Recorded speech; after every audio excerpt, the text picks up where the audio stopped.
print CDs and then have these CDs bought and physically. So the digital space for me was a very effective platform to distribute and share such a product.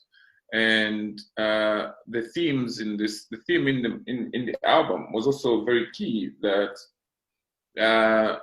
people should have it on their devices instead of having a physical CD that they can leave in their car or leave at home. Yeah, so for me, it was basically around that. Okay, thanks. And Brian, we were just talking to Pilato about his musical career and how he's used that to spread his activism. You've also been known to use your music as in your career as a form of activism on gender violence in the past and even present, but also more recently on governance issues. So could you tell us a bit about that?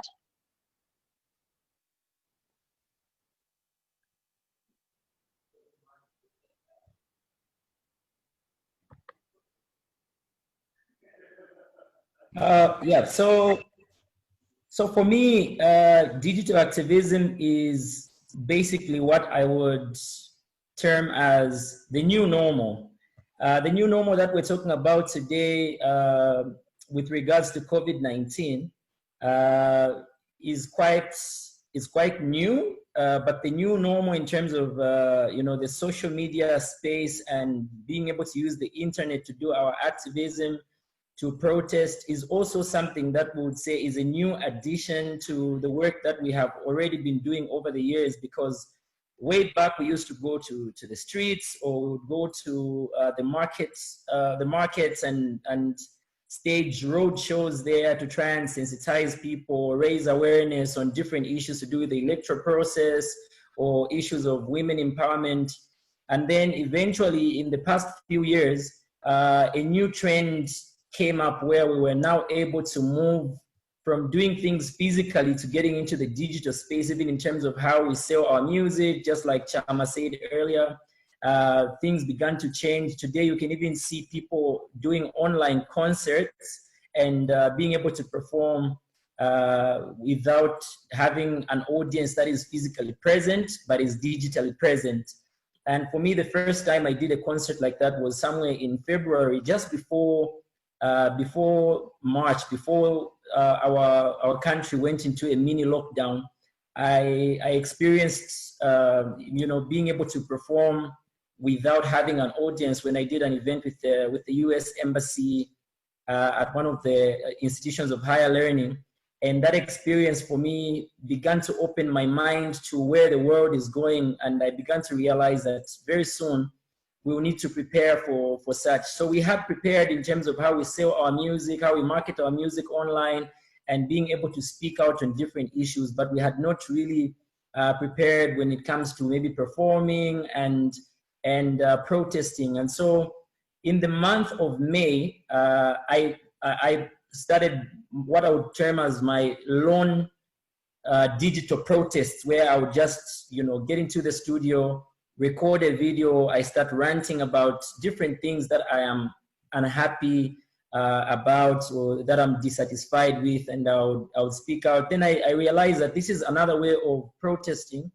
And by the time we got to get together with other comrades like Pilato and the other people in the youth movement, I realized that we could do much more with working from the online space. And now it's time to just continue with that, with what is happening now, COVID-19, all these lockdowns around the world.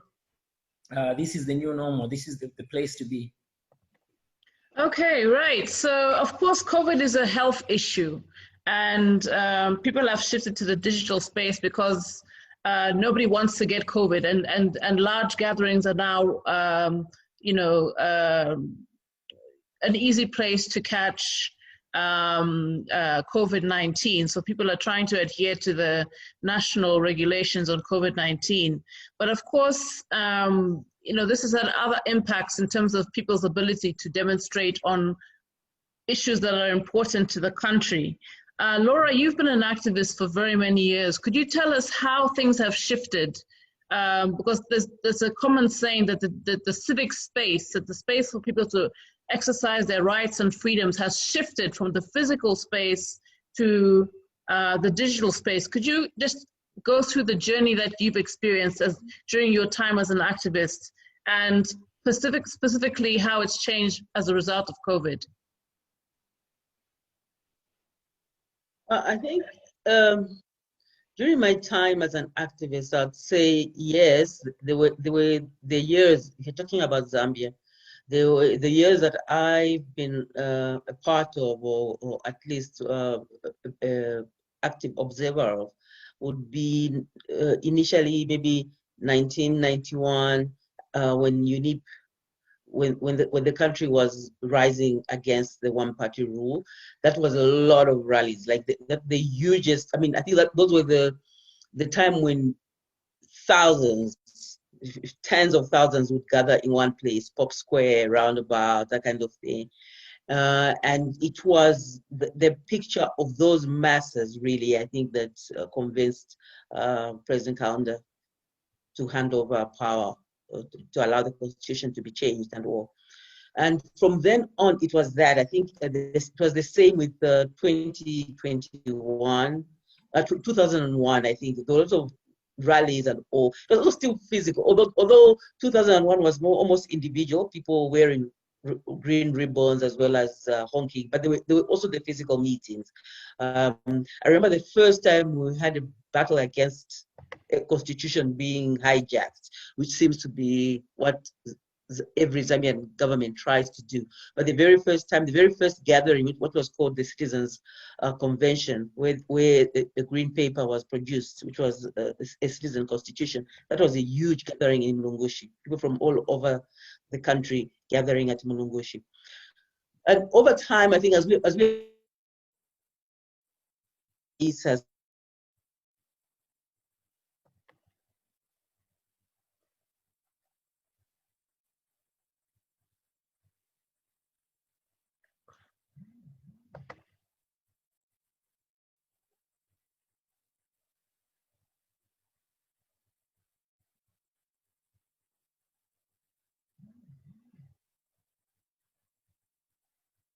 Hello? what we're doing now would have been either in a hotel space or workshop. And we are also having our meetings. So thank God, actually, that the digital space had developed this much before COVID. And so there's been a space to move to. And I think, like Brian said, we're finding ourselves having to use that space more, doing strange things like singing to yourself, really, and imagining your audience. But thankfully, you can. Otherwise, if it wasn't for the digital space, wouldn't have been able to. So I think the digital space arrived well before COVID, arrived maybe well before politicians decided to shrink what was a very open space in Zambia, and we've taken advantage of it.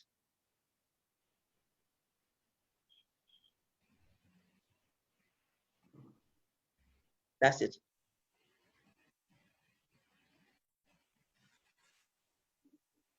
We lost our host.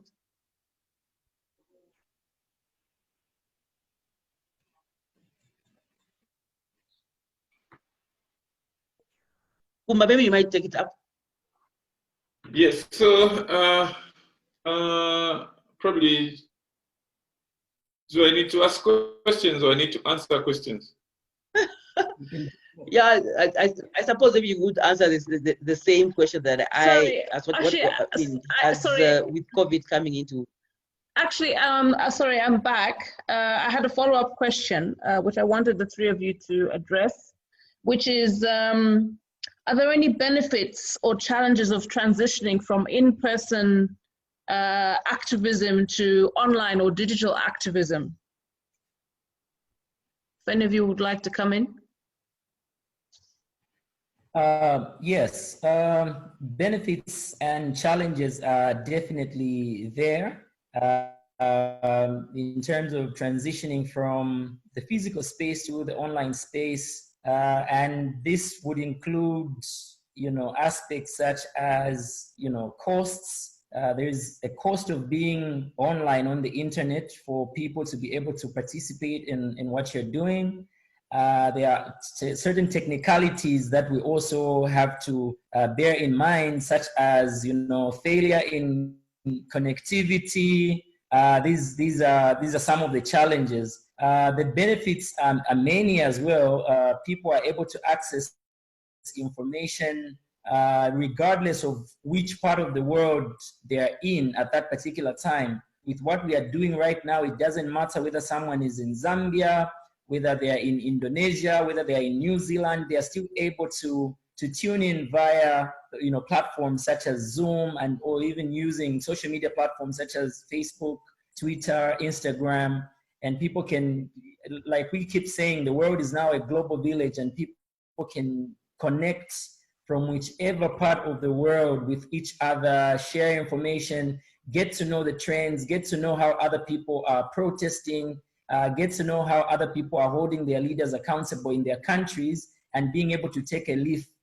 So if we use it properly, I think that the digital space is definitely a safe place for us to be able to interact and share ideas and share information. But then it also comes with a lot of challenges, including some of the challenges that we are facing right now in our country, where there is what I would call selective application of the law, or even selective application of whatever regulations or guidelines that have been put in place, where certain people may not be allowed to do things on the physical side of things, or even on social media, or even on the internet. Sometimes we have tried to air our views, and we hear a public official, such as a minister, come out and say, what do you know about governance? Why should you use the internet? Why should you use Facebook to speak to address your friends? Why don't you actually do it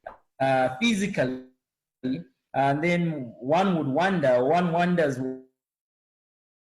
why via social media or via the internet or the digital space are also using the same platforms to share information about whatever developmental projects they want to launch or they want to share with the public.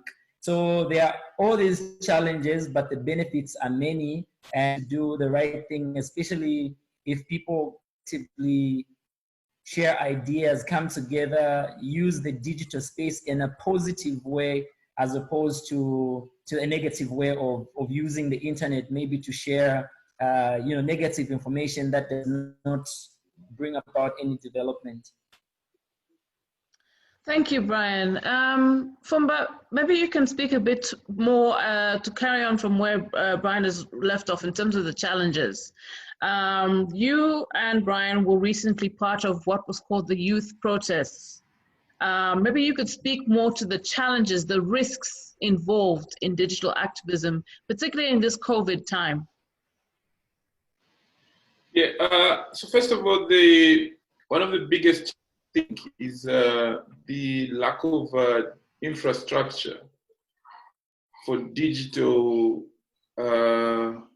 activism, digital engagement.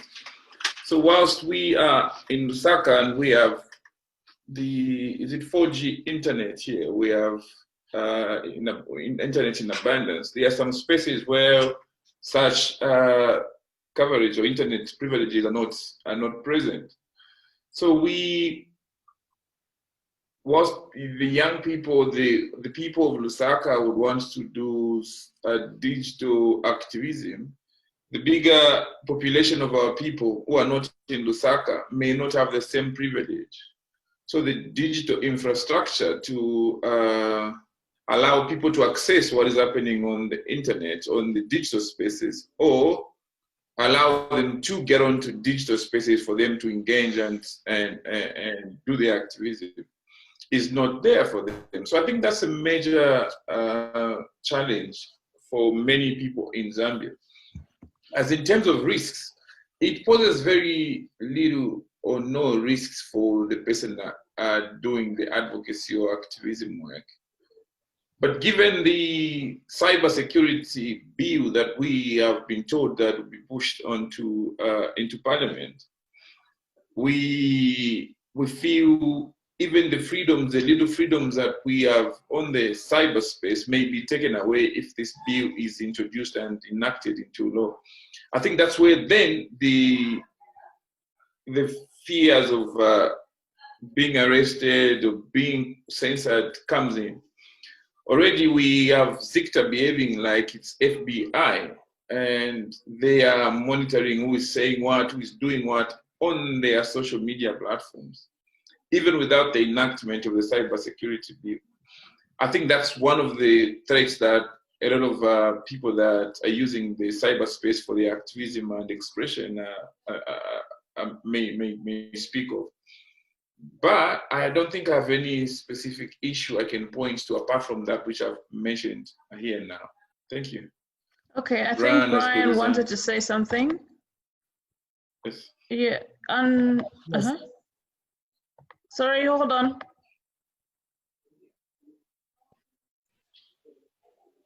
You can hear me? Yes, yes. All right, so I would like to add, making reference to the youth protest that we recently held, and maybe some of the risks that might be there, maybe one specific risk that was there.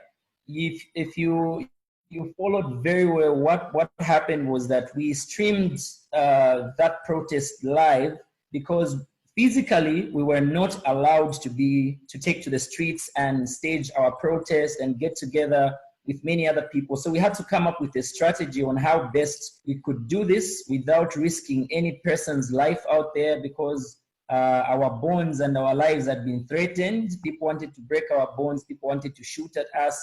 You saw armed, military people go to the places where we wanted to protest. And so we had to go to the bush.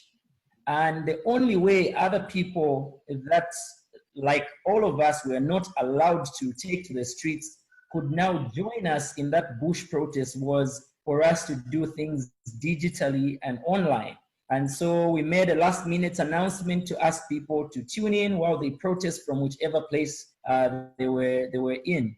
But then you realize that as we were in the bush and we were protesting, the police started looking for us from all areas around Lusaka. They went to Chalala, they went to Rufunsa, they went to different parts, and they were even making announcements, using the same digital space and saying, we are aware that these people are in Chalala, so we are going there, or we are aware now they are in Rufunsa, we are going there, and they kept looking for us. And that was very risky on our part, because we knew that with certain technology in place, and with institutions such as Zikta working hand in hand with other authorities, there was a possibility that they were going to sort of locate us and find out where exactly we were.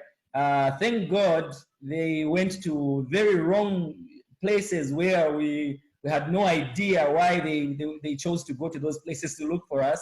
But we knew the risk was there that anything may happen. If certain technology is put to use, they may just find us and harm us because of the threats that they had issued against all of us. So that was a very big risk. We know that our information is not very safe, because even as we speak right now, somebody could be tracking us, could be trying to find out where are these people speaking from, since they can't access us physically, but they know that they would know to say, oh, they're in such and such locations, and if they needed to get hold of us, it would have been very possible. And that's why we really saw that one as a risk, and we did discuss it on several occasions during the planning and during the time that we were even post the protest. We had to be on the lookout. We expected anything. We were not on the run, but we knew that anything might have happened. And even after that, we saw statements from the police still claiming to be looking for us and saying even a bush is a public place. And they said they wanted to go and find out where exactly we were, and even after that, we saw journalists also, being followed around, or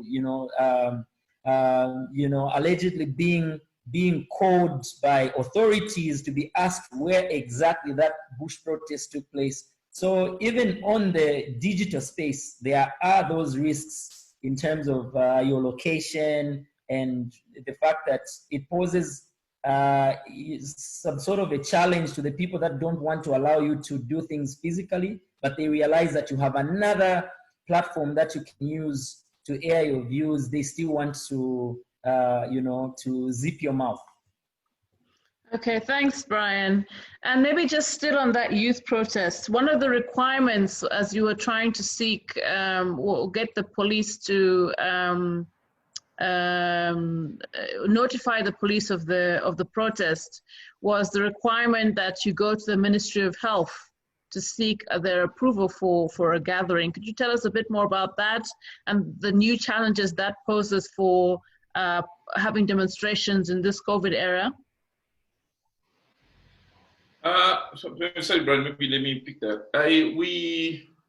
When applying for permits to protest on the physical space, we had also written to the Ministry of Health seeking certification and approval.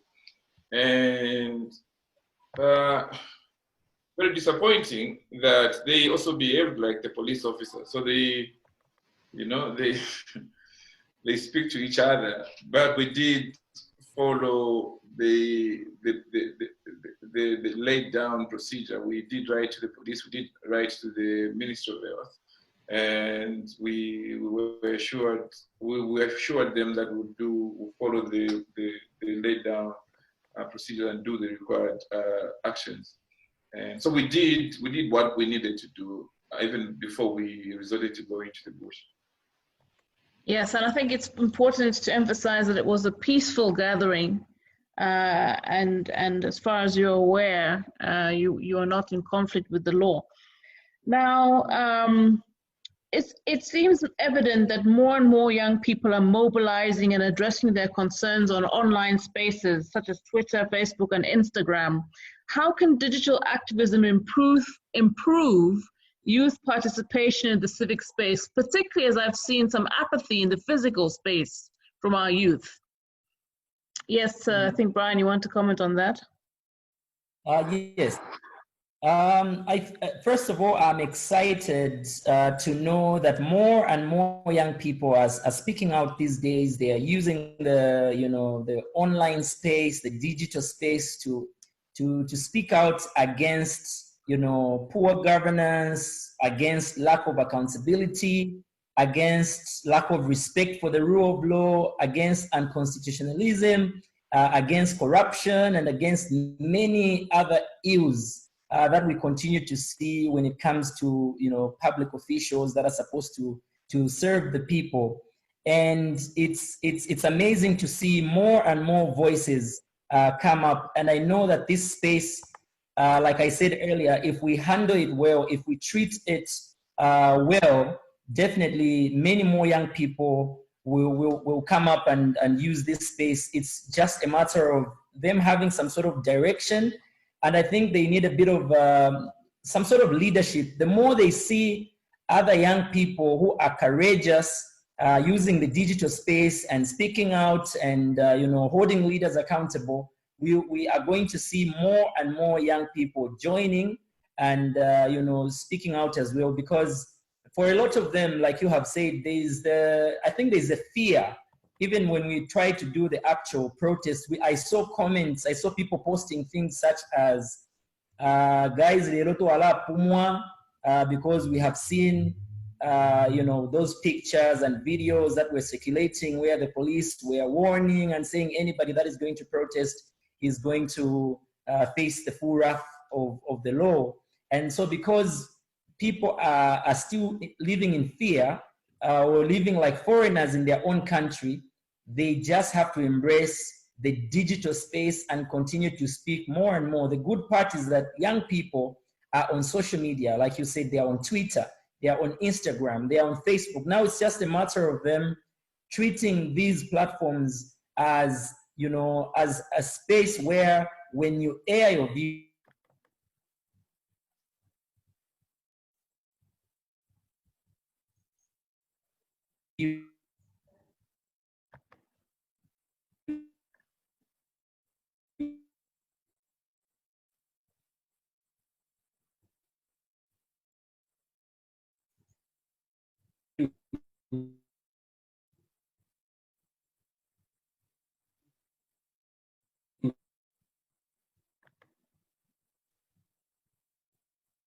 you know, our leaders trying to, you know, please the youth or the young people that protested.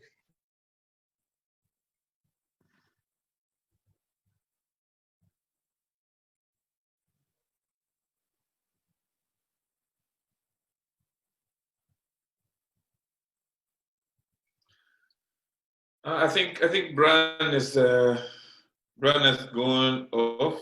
Oh, okay, And probably, you can pick up from where he left off. I wasn't sure if it was my connection. Carry on. Oh yeah, I think it's Brian's connection. I think he should be. So okay, he's back. He's back. Yeah, I wanted to pick it from where you left it to where I wanted it to go.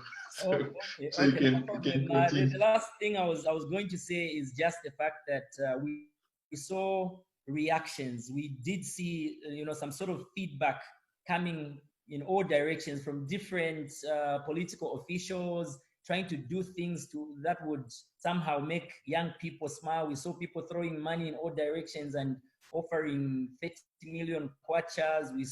We heard speeches where you know, people spoke against the Bush protests, yet they are the same people that could not allow us to protest physically and to protest from the streets. So just the fact that they were able to react like that is an indication that they are listening to us based on what we are saying in the digital space. And so young people should not underestimate the power that these online platforms have, and they should make use of them, utilize them right now, right here where we are. Thank you, Brian. Fumba, did you want to add something before I move to Laura? I wanted to add the thought that because the digital space is almost everybody has got access to the digital space, and I mean that through social media and all that. It is easier for people to mobilize on social media. It's easier for people to mobilize on WhatsApp, and one, it's safer in that sense, and obviously you reach more people quicker and all that. So that's just a thought I needed to share. Okay, thank you. So Laura, you're from what I would call the old school. Is digital activism a replacement for physical peaceful protests, and should it be? I don't know. I don't think it's a replacement. I don't think we've really thought it through. You know, like, so take myself, when I started writing on my Facebook page, I did not call it activism. It was just sharing my thoughts. The same way I used to do it when I write a letter to the press or write a column, but really didn't think of it as activism. So the idea that I'm an activist follows the work that my writing. And for a long time, I think, in a way, even up to now, I'd write on Facebook, not with the idea that I'm writing for thousands of people, but just to vent. And then over time, you find that, okay, you've got more and more followers. And it took me a long time to know how far what I wrote on my page went. Because people say, I saw this in this paper and that paper and that paper. And I would say, I didn't write for any paper, I just wrote a post on my Facebook page. So I think the problem with the digital space is that you have to garner the followers. Okay, so if you're talking about activism, you have to garner the followers. So it's not everybody whose post will go as far as Fumba's, for example, or Brian's. Mm-hmm. Okay, so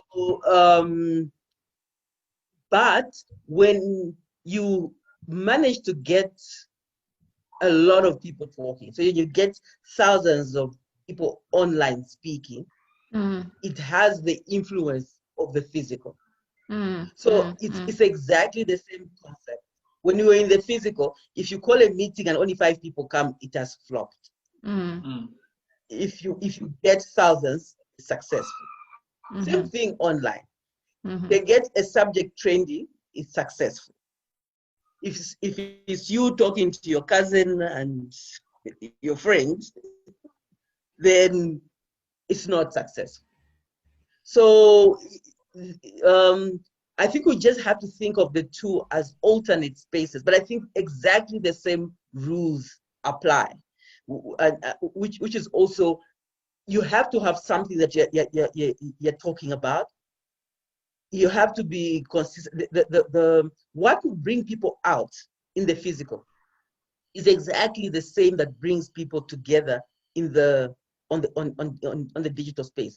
Of course, the difference now is that on the digital, you're competing with all manner of topics on a day. You know, it ranges from talking about the environment and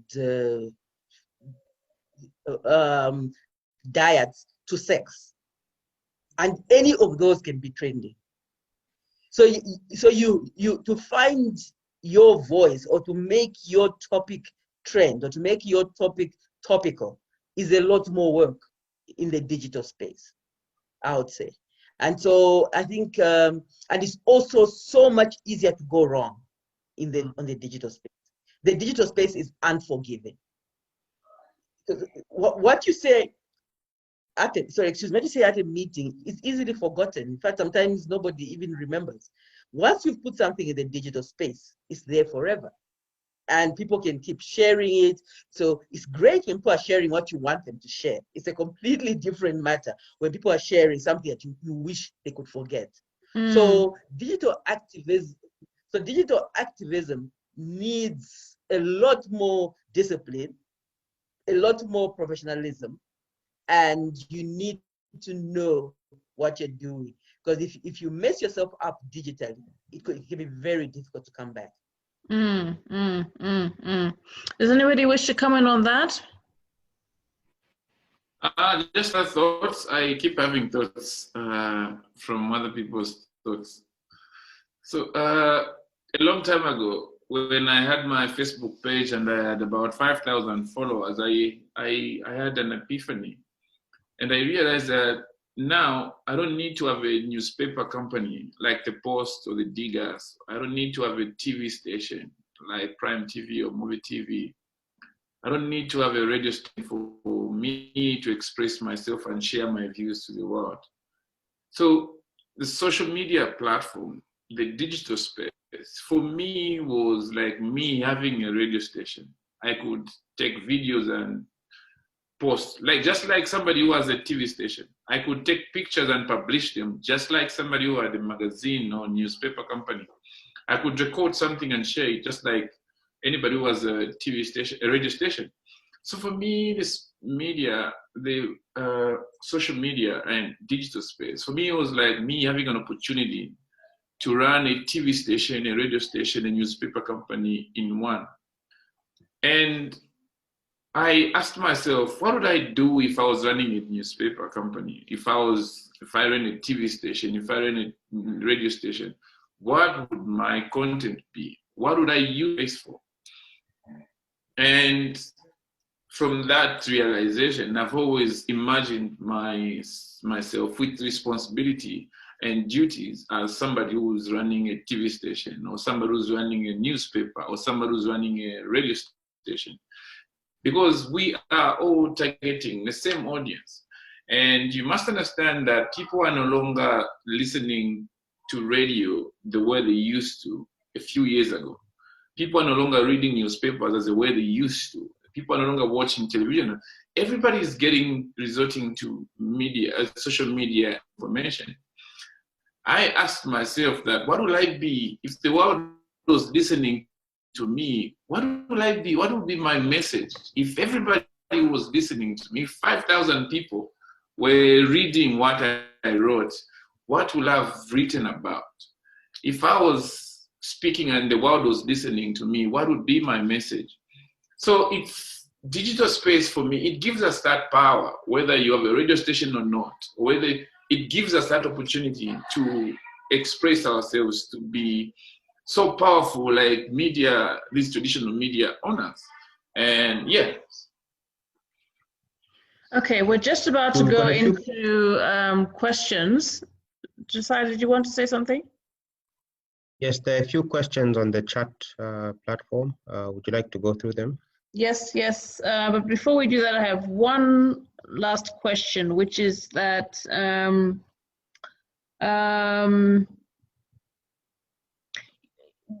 I think Laura and Pilato mentioned how critical credibility is for you to be a real influencer in terms of your digital activism. So what effects does misinformation have on the digital activism space? And how can we protect citizens and activists from the influence of fake news? I don't know. For me, consistency. Like, I'm one that has been accused of so many things, but consistency in what you say and what you do, I think, comes out to defend you at some point. I am a believer that the truth does not expire. So somebody can push a lie against you today. If 4 or 5 months later, they come back, they may not find, people may not see what they say, what the other people said about you.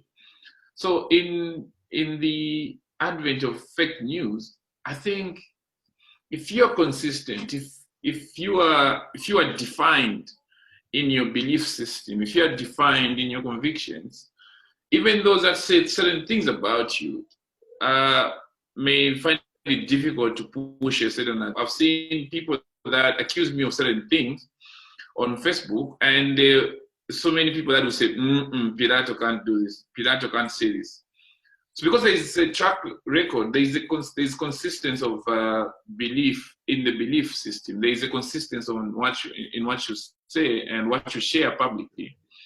And people begin to say, okay, this is what this guy is about.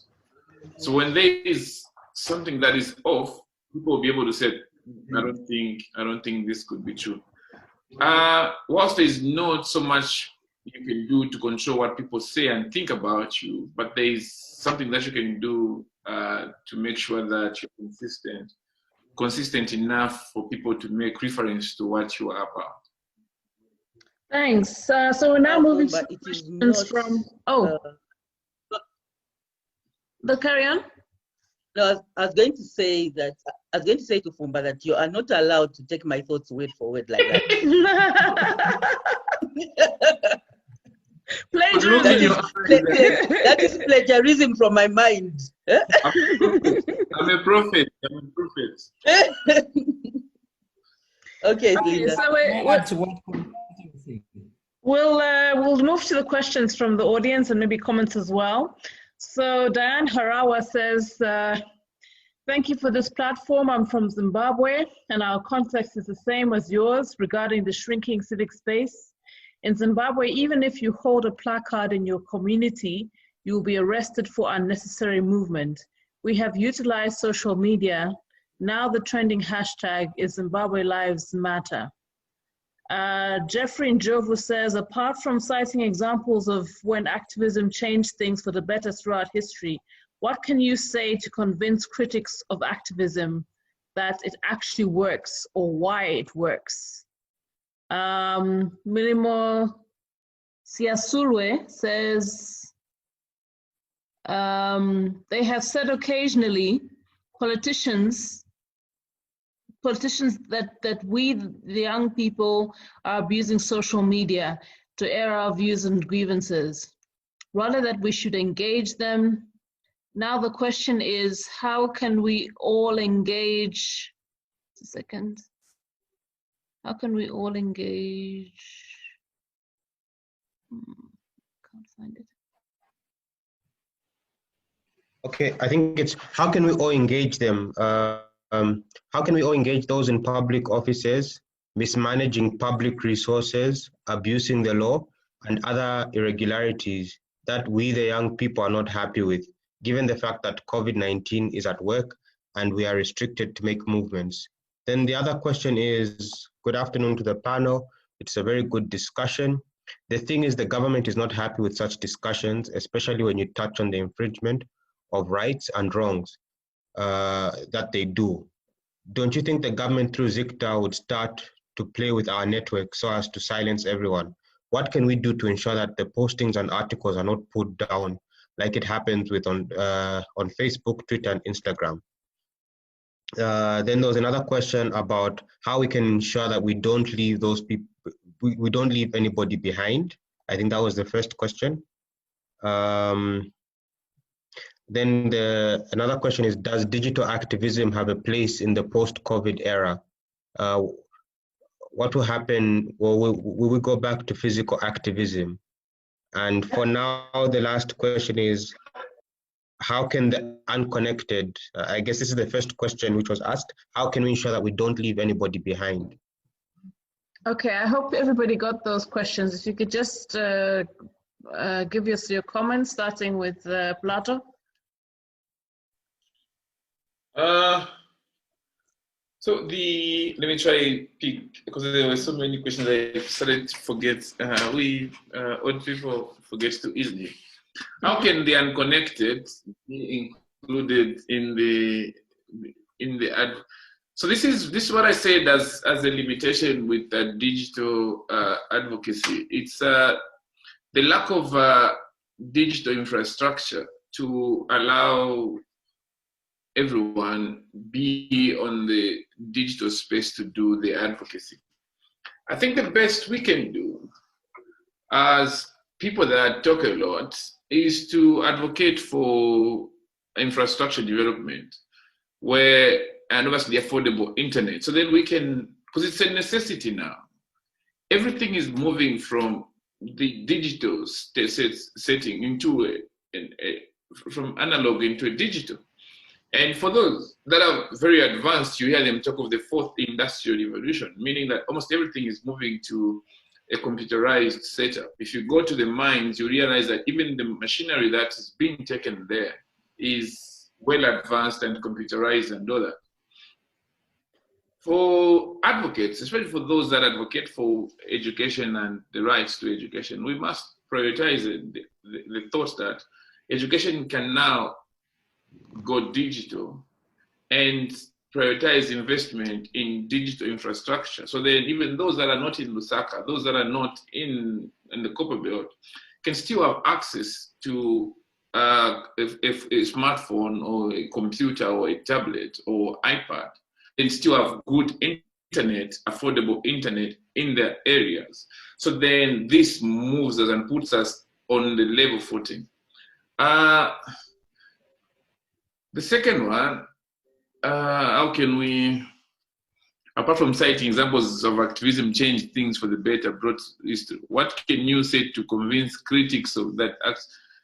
We did that protest for less than 20 minutes, and the government was busy dishing out millions and millions of kwachas. I think that's a perfect example of how digital activism could be impactful. I think I can handle those two, and I'll let my colleagues to do the rest of the question. Thank you. Thanks, Laura.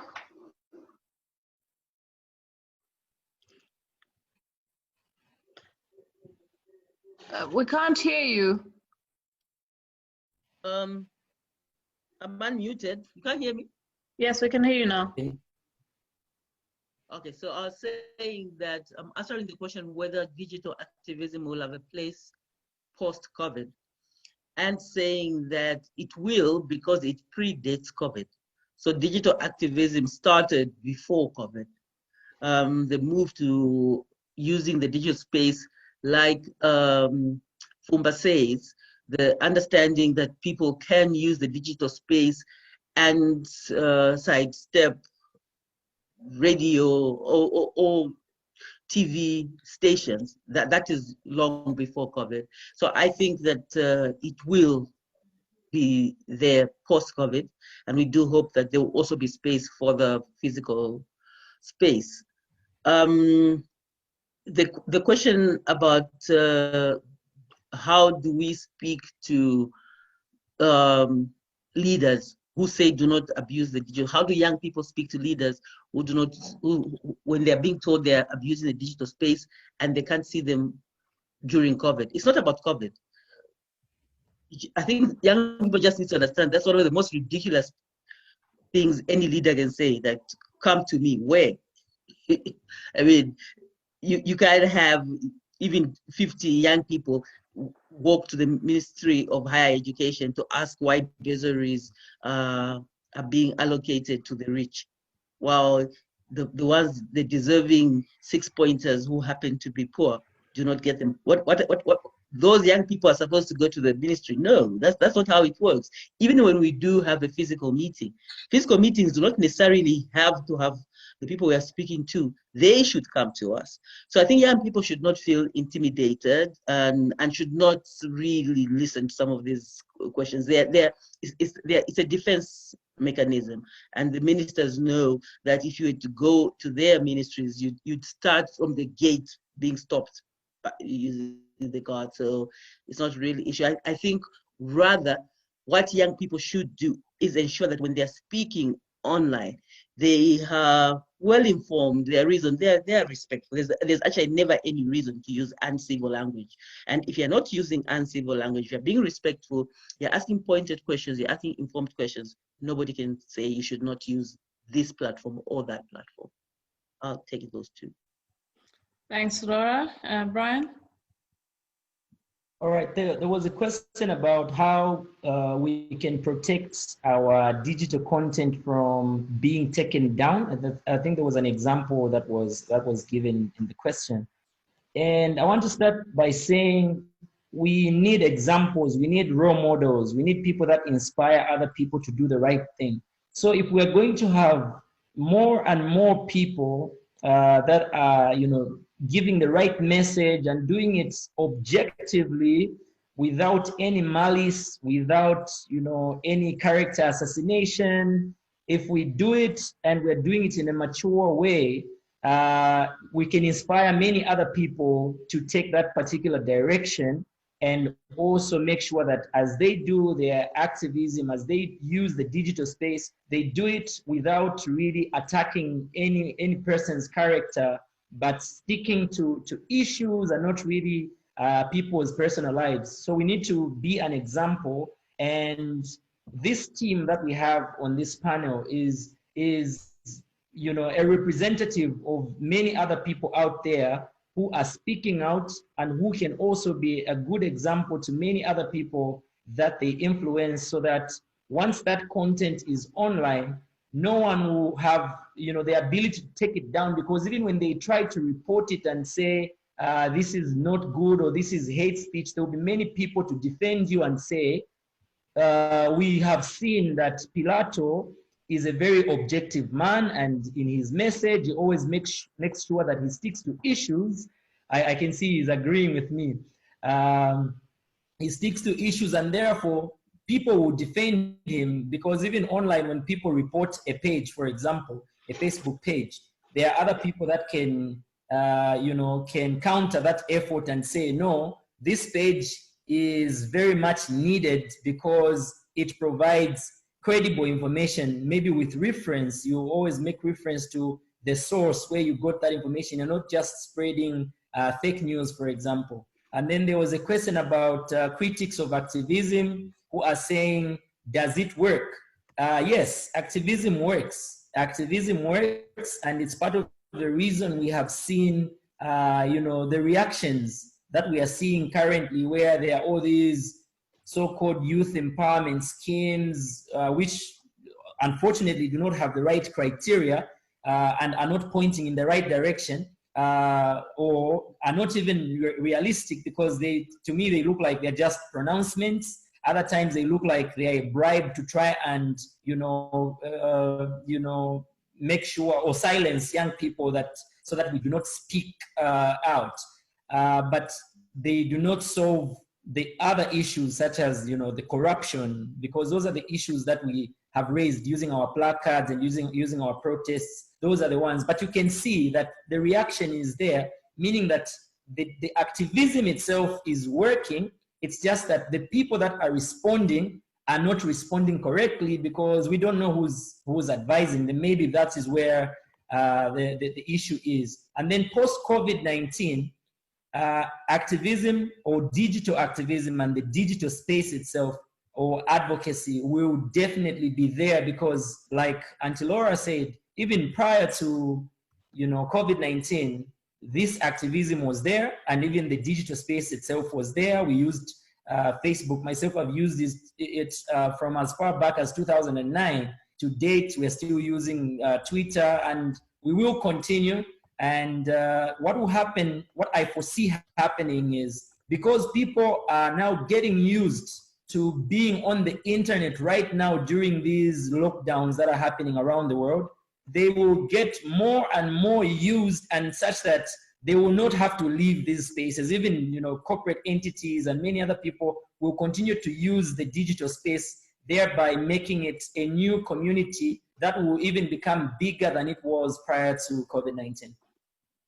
Thank you very much. And maybe just a question. There's a comment here. Thank you, Laura Miti. Madam, my question has been responded to efficiently. We are not going to be intimidated by anyone. We shall continue to roll on in the activism industry as young people. Our rights and solidarity shall be our only security. And there's a comment there. Thank you, Chapter 1 Foundation, for servicing via digital space. And there was a previous comment by Mwansa. With all that has been going on online for the last few months, I have to say that I felt some kind of way about the recent election results in Northwestern Province. I felt like, how can citizens vote like this? Can't they see and hear what's going on? It made me feel like people in rural areas have no access to social media in order to know the truth, even if the opposition are not allowed to campaign for whatever reasons. Surely the issues being brought out on social media are national history. I feel a bit deflated, but still carry on. I think it's important to mention that this is a neutral platform, and we're speaking broadly on issues to do with activism and social justice, particularly in the COVID pandemic era. Does anybody have any comments they'd like to make on those few comments? I have another question to add to the questions which have been asked so far. It's how can, what resources are available to people in rural areas that have got a message for people, but don't necessarily have a platform like Pilato's or Laura's or Brian's? What resources are available for them to get their voice out there? And does digital activism provide a solution to them if they've got 20 or 30 followers? So what kind of resources are available? Is there a digital community which such people can access, or what's being done about that?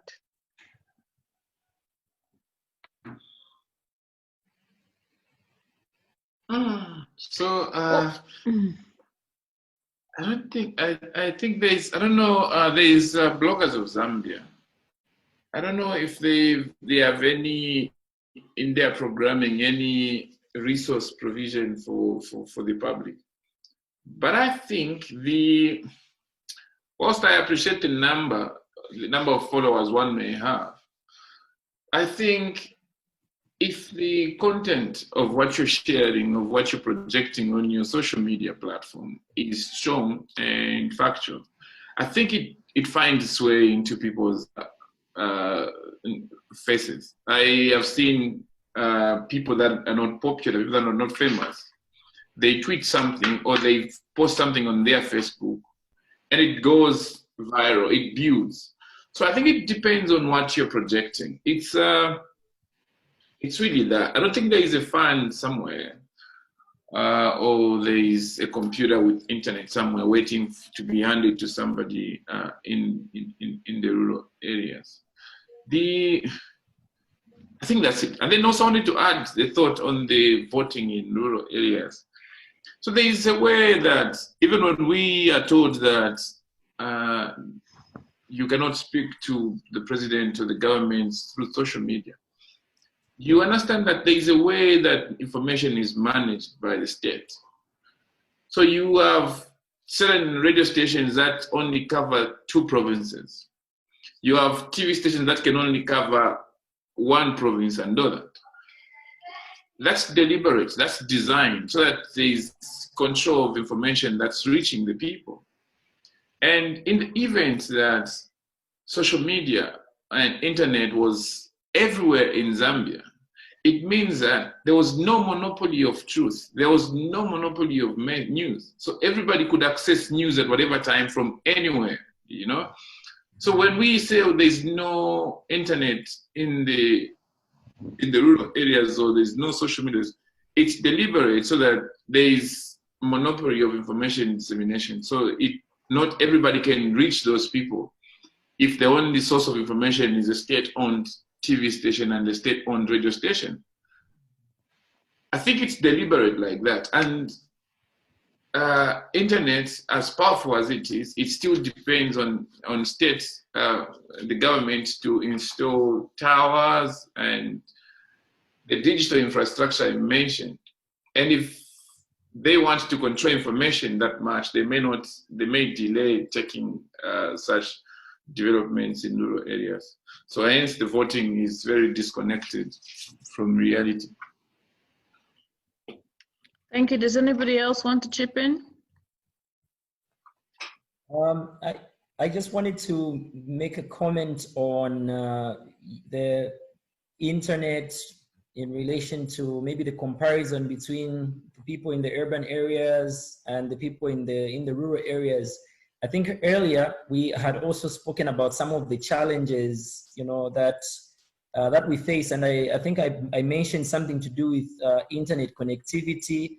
And Comrade Pilato, I think, also spoke about, you know, resources or infrastructure that we can use, you know, on digital platforms. And some people, many people in the rural areas may not have access to a smartphone or even just the knowledge on how to use it. They may access it, but maybe they may not know how to use it because they only know how to use maybe an older version of a phone.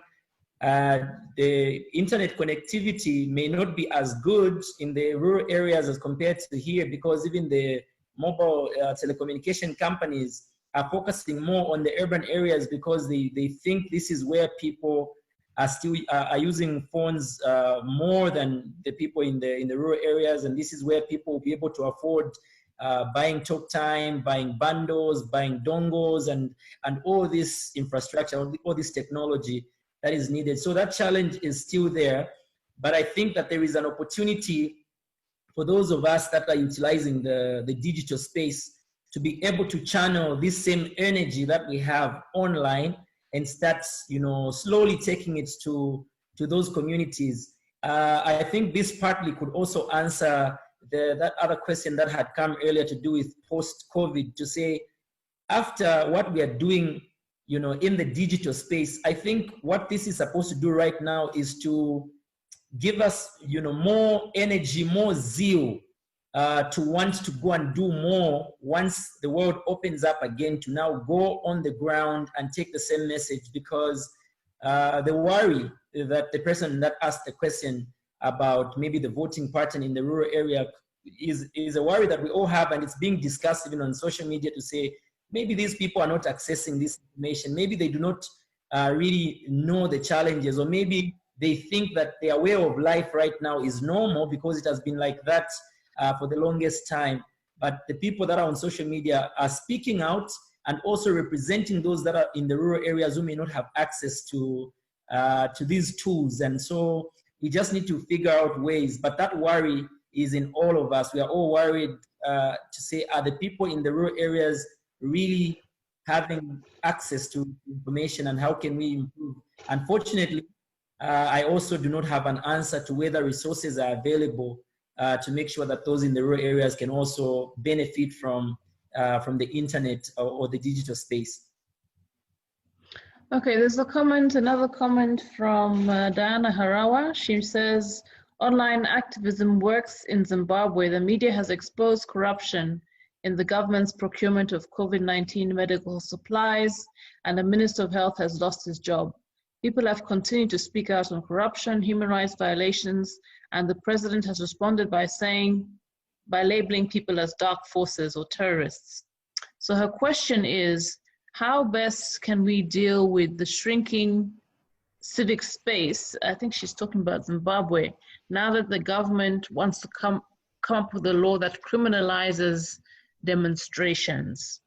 I think chapter 1 had commented on the issues going on in Zimbabwe and expressed the view that it's important to see what's happening in our neighboring countries, because so often these things get borrowed and exported to other countries, but also we must be mindful of the welfare of our neighbors. There's a comment also from a gentleman called Cosmas Mwamwembe, who says, just a quick one, what is your say on the issues of activists using social media just to gain momentum for them to enter politics? Do you think there's such a thing? And how do we differentiate activism from personal interests on digital spaces? Since it's difficult to hold people accountable for their words or actions on social media. Otherwise, this is a great discussion.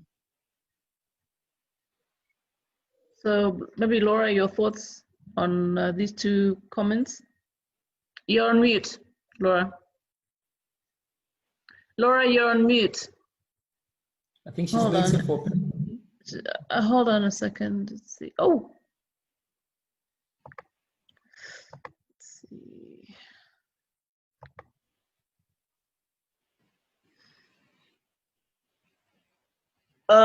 This is an issue that comes up a lot about people using social media or anything, actually, activism generally, whether it's social media or activism generally to enter politics.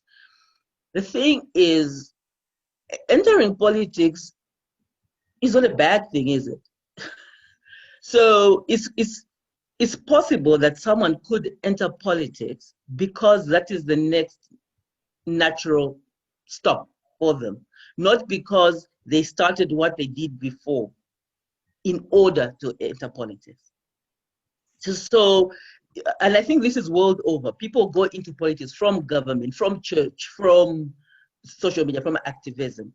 But if someone starts activism without genuinely believing the causes they hold, then that's a problem. And again, we know that happens. So people even use charity work. In fact, I think charity work is much more abused than activism. So people give out stuff and build a reputation and then enter politics. I think what we need is to have more people within politics doing the right thing. Because right now it seems that we think when people go into politics, it's for their personal interests, when the truth is that politics should be for the people. We need a few politicians who clean up this political act, and who we can point to and say that person went into politics and still held on to their core beliefs and did not begin to raid the treasury, did not end up with 22 million in 5 years, sorry, and that kind of thing. You see, so it's these kind of things that are causing people to think of that politics as the place you go for personal interest. It's a level of corruption. In fact, you shouldn't be able to get so rich politically. You see, so we need to, I think, separate those two. But yeah, I don't really say to people, if for example tomorrow I had leaders joining politics, well, you know what I mean. I don't think it's entirely a bad thing. That said, don't worry, I'm not giving myself. I'm not entering politics. And then so I think that is the question. And about Zimbabwe, yes, you know. I always say that bullies never stop. So bullies are forever trying to shrink the space, whether it's digital. Just think about the space. Don't think of it as digital or physical, just space. So the job of a bully is to take away space for expression, space to breathe really for their victim. And bullies are insatiable. You can never get a bully to the point where they say, okay, enough bullying now, I'm going to stop. So those of us that respond to bullies must learn that if you ever cede space, the bully will take it up and move you further. Before you know it, you've got your back against the wall and they've got their hands around your neck and they're still squeezing. So never imagine that the bully will stop. And that's what we've seen in Zimbabwe, that's what we've seen from Mnangagwa, that's what we've seen from our own bullies here, that they start off from taking over physical space. We move on to digital. They want to pass laws for digital, and then they want to pass laws for our very thoughts. We must always resist bullies because they do not stop. Thank you, Laura. That's a very good response, Laura. And I think it leads us on to, I think, something which is important for us to discuss is what do activists need to look out for? What do they need to have as they start digital activism? So one thing is not to cede space. What else should they have in order to continue activism or to successfully advocate for reforms? Can I take that one too, please? Yes, sure, Laura. Okay, I think what Kumba said earlier is very important. One is consistency, but two, you must believe in something. He said the worst thing is an activist who is mouthing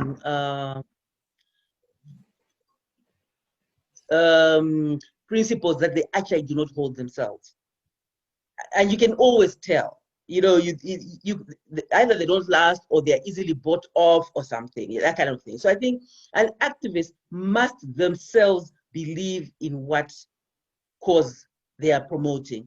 And that belief should be away from the so-called activism.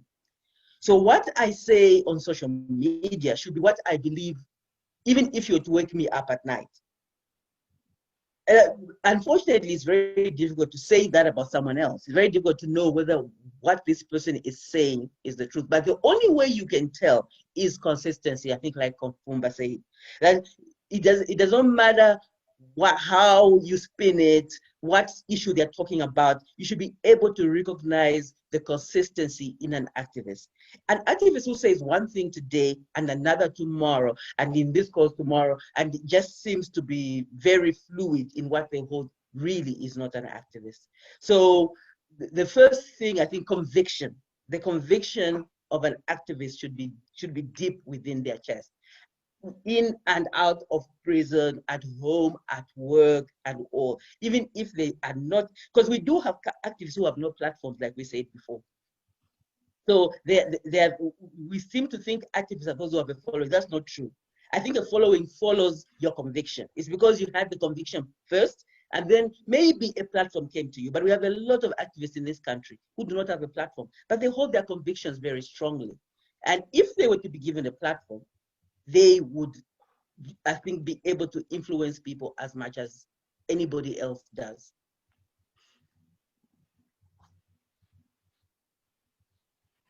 Pilato, did you want to say something? Just a second. Josiah? I think Brian wants to say something. Okay, go ahead. Yeah, so I totally agree with Auntie Laura to say conviction comes first, because that is what even drives you to start doing your activism in the first place. It's because you stand for something, you believe in something, and I also agree with the fact that you have to be very, very consistent. And to add to that, I think in answering the question, what do activists need to have in order to start? I think that it's also important to have a network. And when I talk about a network, I'm not talking about having a following. I'm not talking about having a huge following or being a celebrity or a public figure, but I'm talking about having, other minds, other like-minded people, other like minds that you can consult and, you trust, and you're able to compare notes with and say, do you agree that this is where things seem to be going in the country? what do we need to do? What can we collectively do? You need to be able to speak to someone else, and it's important for us to begin to network. Teamwork makes the dream work. It's very, very important that activists should begin to collaborate, not to blow our own horn, but I would love to say the fact that for a long time, Comrade Pilato had been doing activism on his own, individually. Auntie Laura had also been doing her activism on her own. People like myself had also been doing my activism in a different space. We have people like Michael Zulu, who had also been doing activism and holding all those lawn protests. Eventually, opportunities have come. We've seen more and more people, coming together, activists coming together, because they understand that they need each other and we are stronger together. That's why it was very encouraging to see how people like Comrade Pilato, Auntie Laura, Uncle Michael, and many other people that came together to champion the Yellow Card campaign, for example. That was very inspiring. Now you're seeing more and more young people, young activists coming together, partnering, and doing it together. And I think the voices are becoming louder and louder each and every day because we are partnering. So collaboration is the way to go in activism. You cannot do it alone. Like they say, alone I can go fast, but together we can go far.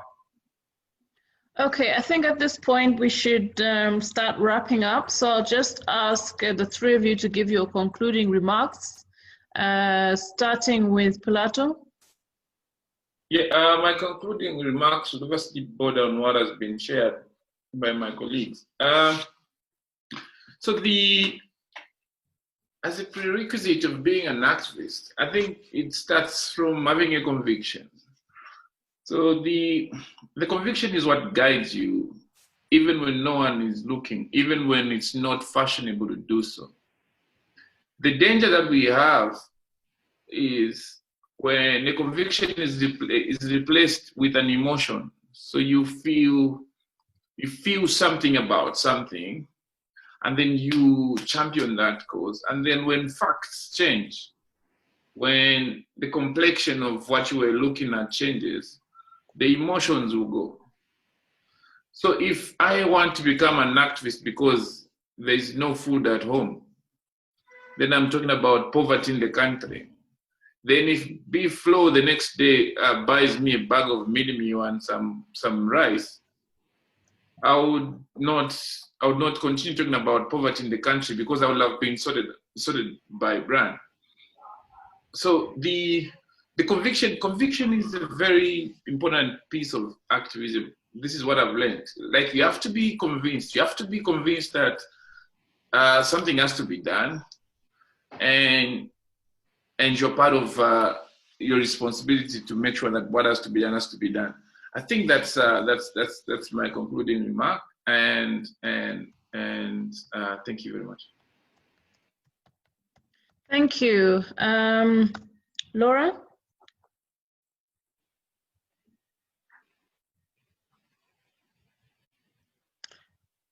I would end by saying that we need to be very careful about conflating activism and celebrity. Mm-hmm. So I'm always worried when people think of activists as celebrities, mm-hmm. because activism is about the cause. Mm-hmm. It's not about the person.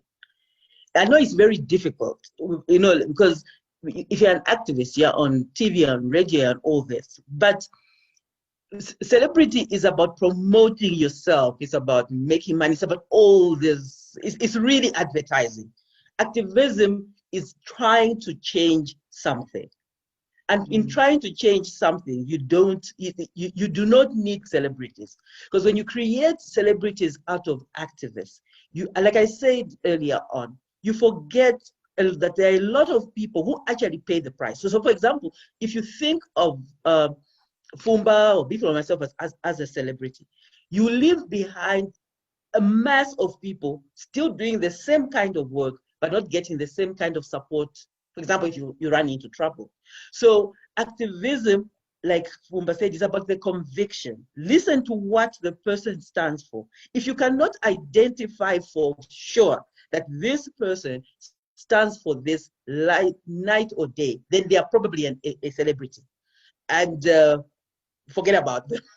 But if you can identify what this person stands for, then believe in what they are trying to push, and forget about their person and hold on to that activism, because activism needs voices.